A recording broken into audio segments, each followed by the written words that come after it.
habari za maendeleo hapa na vijana wangu. Vipi? Bana, habari hapa nzuri au sio nzuri?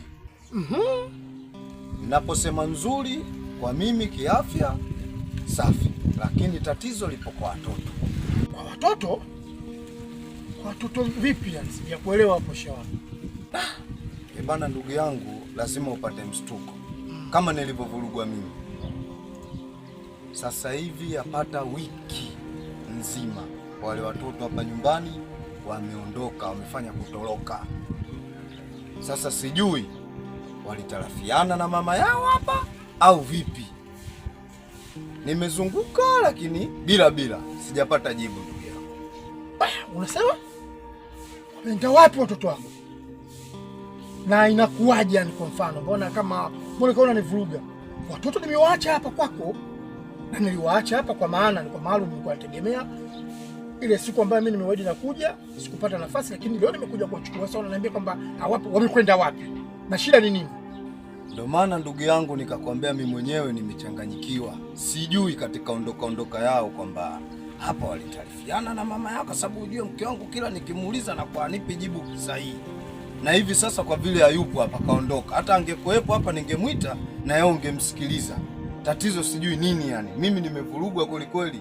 Yaani nilivyokuona mimi mwenyewe moyo umefanya pa. Sasa sijui bwana nitamjibu nini. Mbona kama unanivuruga rafiki yangu? Yaani unaniambia watoto hawapo, wameondoka, wamekwenda wapi? Unajua unafikiri kama ni kitu fulani. Yaani kama kuna kitu umekifanya, umeamua kukifanya kwa wale watoto. Hakuna kitu umefanyia watoto wangu. Kwa sababu hawezi kuondoka, wale ni wakubwa, wale ni wakubwa na wana akili timamu. Na wakati siku nakuja hapa namwambia nisubiri muda siku 3, walikuwa wanajua kitu gani baba yao anataka nifanye. Nishapata mji na kuja kwa choto leo nakuja kuniambia maswala kama hivi. Naweza nikakuelewa haraka hivi unavyotaka wewe? Mimi naweza nikakuelewa hivi? Yaani mimi nitakuelewa wewe unachokizungumza wewe? Sasa ndugu yangu, huu sio wakati wa kuwakiana. Kwa sababu ile swala ndio maana hata mwenyewe nimeshusha tempa kabisa. Wewe bana uliniambia ndani ya siku 3 lakini zimepita siku. Na mimi mwenyewe najua hili kosa ujue. Wale watoto. Sasa hapa la msingi ndugu yangu hapa. Hebu tushirikiane tuwatafute wote hao watoto, kwa sababu mwenyewe peke yangu nimezunguka kweli. Au uona lionaje lo mzee mwenzangu? Tafute tunaanzia wapi?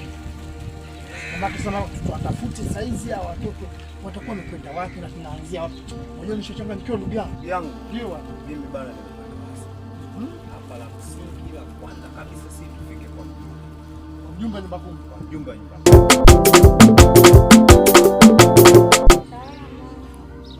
Jambo. Samahani, tulikuwa nauliza kwa mjumbe. Mjumbe ndo hapa mmefika. Mna shida gani? Baada hapo kwa tunakaa hapa nikasema na baba. Kwa hiyo tukaelekezwa huko tulipotoka. Kama kwa tukija hapa tunaweza tukampata ndio tukija kuulizia. Baba yenu ni nani? Mzee Mpakilwa.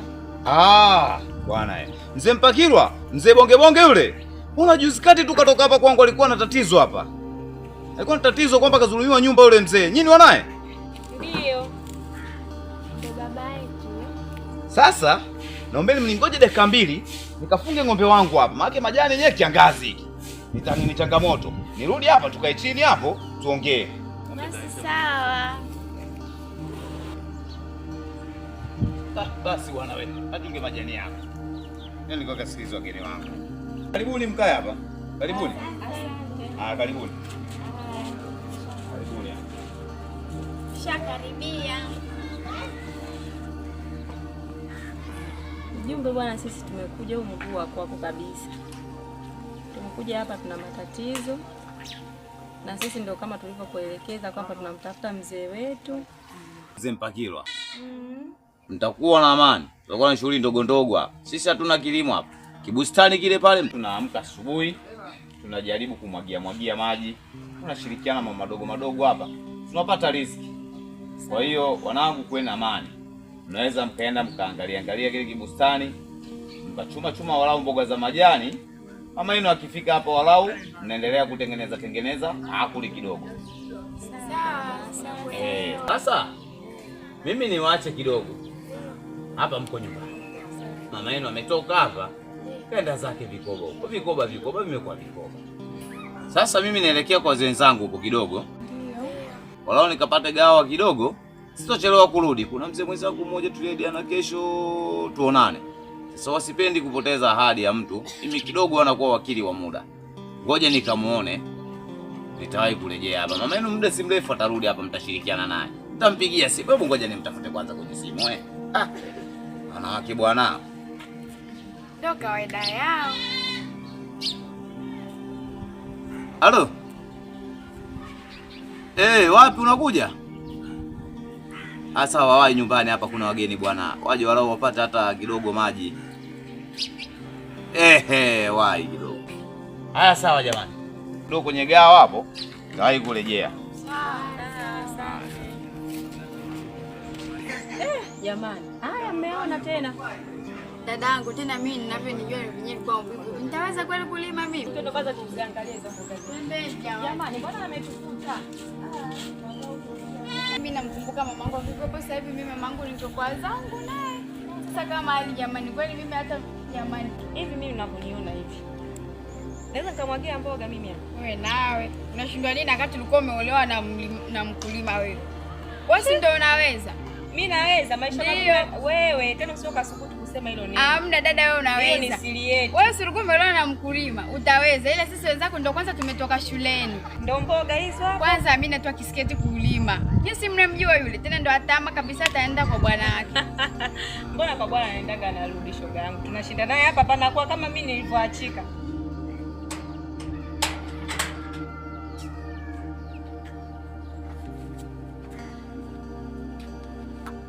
Milioni 20 leo nakuja kuambulia kwenye kibanda hiki cha vyumba viwili na familia hii mimi naishi na yani babu Chenjeu.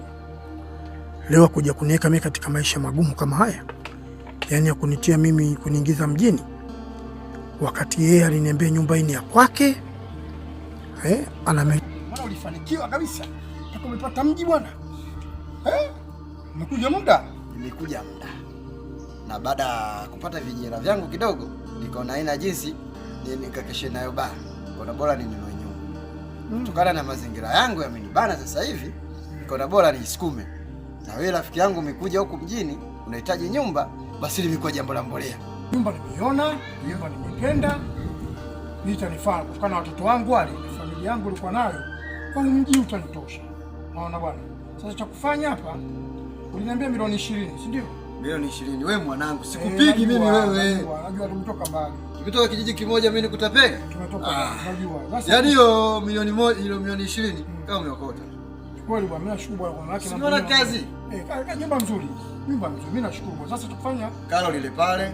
La choo, limetulia. Choo cha ndani kipo. Sasa cha public kipo. Nyumba ni kifupi, nyumba nimependa. Nyumba ni nzuri na nimependa. Na ndio maana mimi nakuamini kwa sababu wewe ndugu yangu unaniuzia nyumba hakuna shida. Kwa cha kufanya kama tayari basi tuendelee tu kwenye benki nitakutolea mzigo nikupe. Sawa. Au hivyo. Hilo haina shida. Kwa kama kwa tayari basi tunaweza tukaenda. Sawa.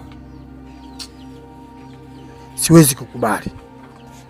Ngoja niende huko nikawafuate watoto wangu.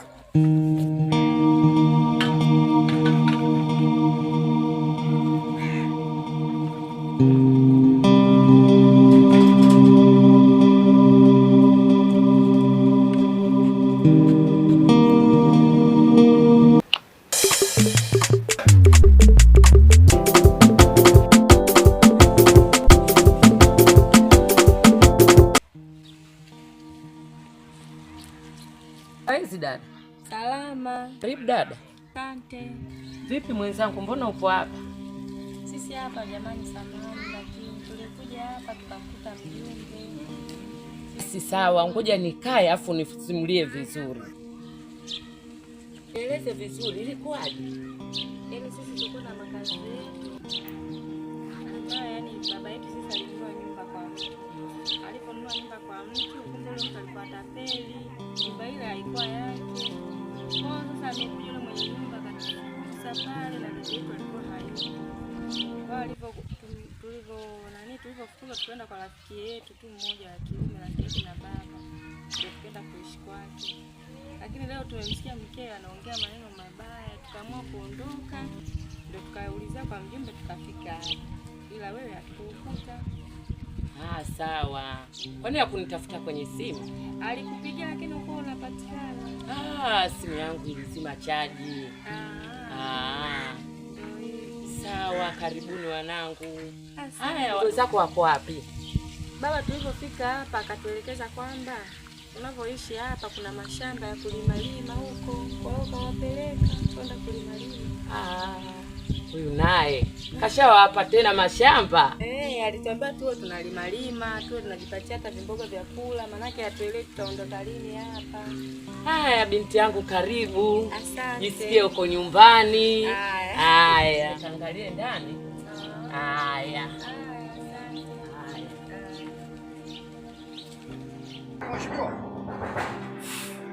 Mheshimiwa. Karibu. Asante bwana.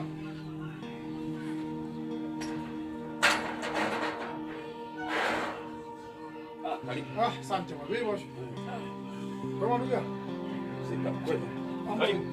Bwana shida kidogo. Mazungumzo kidogo, nimetoka kituoni. Nimeelekezwa nifike hapa kwa. Sawa, basi ngoja nichukue vitu hapa. Karibu nafanya. Basi. Sawa. Karibu nyumbani kwangu hapa. Sawa.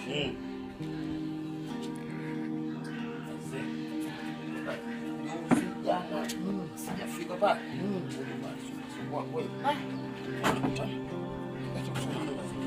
Kama hivi. Ndio kaza serikali kwa. Hata tutakila kupumzika sana. Ndio.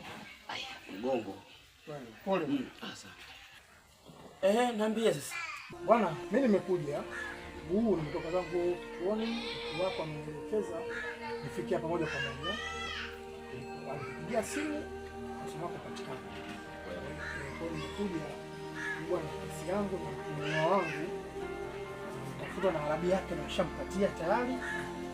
Kwa hiyo kichokuwepo hapa niambia nikufuate wewe bwana, ili tuone bwana kufaje, kamchukue kisha tuone.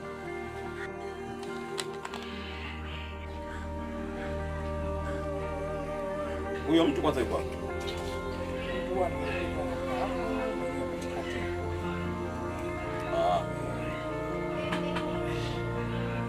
Namba iko hapa hapo. Nimeiona hapa. Ndio, hii inaweza kufanyika. Sasa na wewe basi geuza mkono wewe mwepesi kidogo, tunafanyaje hapa? Hilo hakuna shida. Wala kuna tatizo. Sawa, sisi tunaweza kufanyia kazi. Sasa maelekezo hapa na mimi nifika mpaka nyumbani kwangu na nikuta siku nzima. Kwa sababu leo siku nimekuwa sana ya kikazi. Nilikuwa tu nyumbani. Lakini leo inabidi kufanya hiyo kama hiyo ndio mkono mwepesi. Sawa, bila ya shughuli. Sawa. Pole sana. Shapoa. Ndio hivyo mchana. Kwa hiyo kama hivyo na ile karatasi mimi sina nalo.